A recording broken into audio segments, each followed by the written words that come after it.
Nicknames. I've only ever had 2 nicknames. I earned both in middle school. The last one stuck. I'll start with the first. Third period English was hot, monotone, and had a way of making the clock tick by slower. I fought to stay awake, but I wasn't much of a fighter. Mr. Stossel's voice drifted farther and farther away as the classroom dimmed and blurred into nothing. I was floating off into my dreams when I felt something small run across my face. I shut up, screaming and smacking at the spider trying to eat my face. The class locked its collective eyes on me. I shrunk as Keith, who sat behind me, pointed out the ladybug that had landed on my desk. Everyone laughed at me, even Mr. Stossel. I'd done the one thing a little guy in middle school should never do. I had stuck out. The bigger guys planned out my demise openly, while the girls sniggered at my humiliation.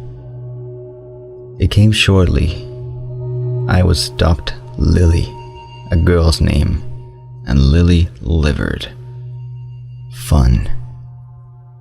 I didn't like being Lily. Lily got surrounded by bullies and beat up. Lily got swirlies and wedgies. Lily got locked in the lockers and left for the janitor to let out. The torment dragged on for months.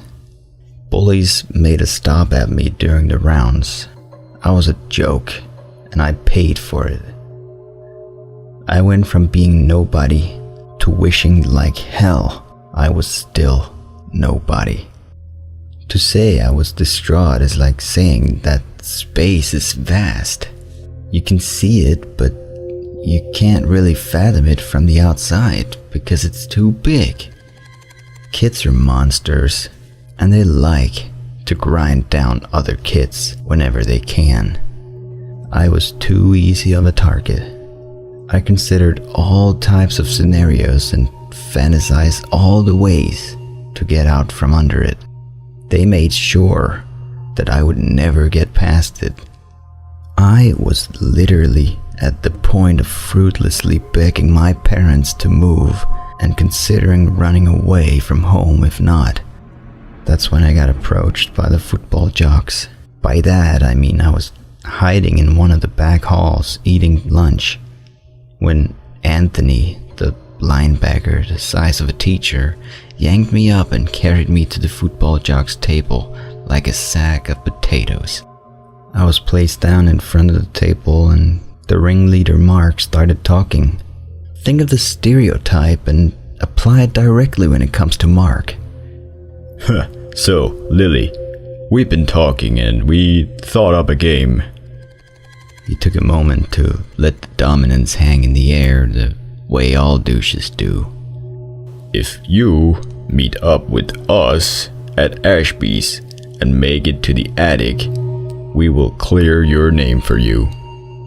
If you don't make it, you have to wear a cheerleader outfit tomorrow at lunch. I stood there for a second. The illusion of having a choice was meant to screw with me, I'm sure. Okay, I'll meet you there. The jocks exploded in laughter and bets as I escaped back to my lunch. Ashby's was an old house in the woods. The house was commonly believed to be haunted, even by some adults. The story went that Sarah Ashby had gone insane out there and poisoned her family. Her husband Jacob Ashby had managed to strangle her just before he died. Police found the entire family dead, but for some reason, Sarah Ashby's body was in the attic instead of the dining room. The legend says if you go into the attic after dark, Sarah Ashby will think you are her husband and try to kill you. I tried to research the story once, but a fire had wiped out all the older public records, so there was no way to confirm or deny it. That house haunted my thoughts all day until I got there on my bike. The path was dark and scary. I almost turned around a few times. A fire burned in the distance at the end of the path. It was the football team. Bikes all over. Everyone had come. I heard a bunch of cheers and ahs as I rode up. I guess the smart money was on me not showing up at all. Mark ran up and patted me on the back approvingly. See, I told them you would show. All you have to do is get up to the attic and shine this flashlight at us out of the window. You can't use the flashlight to get there though. If we see it before that, you lose. I put my bike down and stared at the house. The house seemed to stare back at me. It was old, paint cracking, wood splintering. Most of the windows had been smashed out. I was starting to have second thoughts when Mark slapped the flashlight into my hand. A breeze blew and made all the trees rustle. I felt cold all of a sudden. The sun completely set at this point. I swallowed hard and crossed the distance to the old patio stairs. "You can do it, Lily," some random jock said. I was too focused on willing myself up the stairs to pay attention. Some of the players who had bet against me yelled that I was going to die and that they saw Sarah Ashby in the attic window.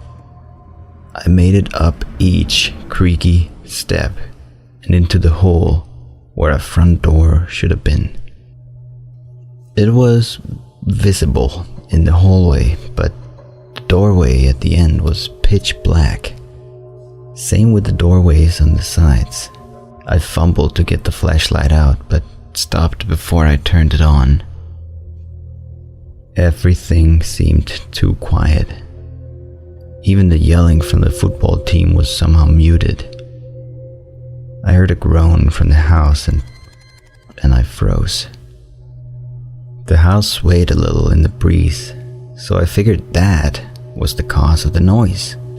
I tried to push the other thoughts I was having out of my head. I managed 2 more steps forward.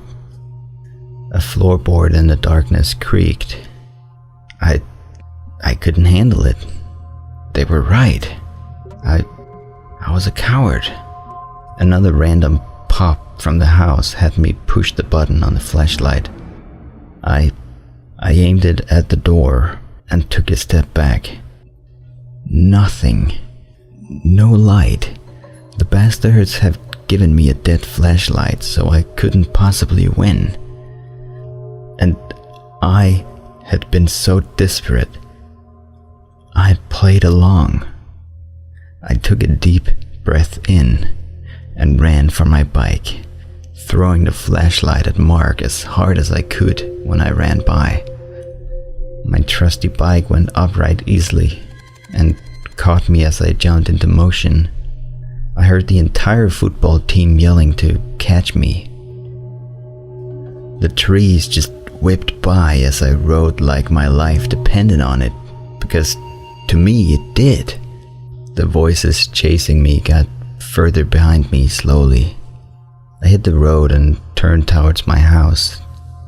I have no idea when they gave up the chase, but I was fast enough that they never really got close. They would be waiting for me the next day though, and I would pay for figuring out the scheme. So I resorted to jumping out of a tree and breaking my ankle to stay out of school. I didn't intend on breaking it. I thought I would get some bruises, and then it went worse on me. My mom freaked out and took me to the hospital, and I was home in bed for a week after that. I never got any get well cards from school or any indication that they even had the slightest clue I was gone. The week went by too fast. I was nervous and felt like the axe waited to drop on me the second I reappeared. That's when the police showed up and took me to the station. They asked if I had been at Ashby's. I lied and told them no. They played a video. The cameraman was deeper in the house. I walked in the door with slow, careful steps. The house groaned. I jumped like a little girl and wiped the flashlight out. The camera took a careful step forward, and so did I. It inched closer as I stared into darkness. That's when the floorboard creaked and it stopped moving. I had jumped back a step. It started inching closer again and I was stepping towards it, maybe 4 feet away. The house popped again and I tried to shine the light right at it. It moved a little closer as I took a breath and ran full speed out of the house. I caved and said it was me. They asked me if I saw anyone in the house and I told them I hadn't. They walked in the other room and I heard my mom scream and flip out. I was taken home and my parents told me I had to be in before dark from now on. My dad spanked me. I had to go to school the next day on crutches. Instead of getting pummeled and forced into a dress though, the team came over like we all shared a secret. They filled me in on the actual situation from what they had all pieced together from listening in on their parents. The video had 6 murders on it, all children. I was sandwiched between the 5th and the 6th. The guy they caught had been hiding in the house and had started recording when I approached the house. I had run at the very last second and they had followed me away. They'd also found all 6 bodies in the basement. I never really made friends, but after that, the kids left me alone. The football team changed my nickname, and that's why, to this day, I still get called Lucky.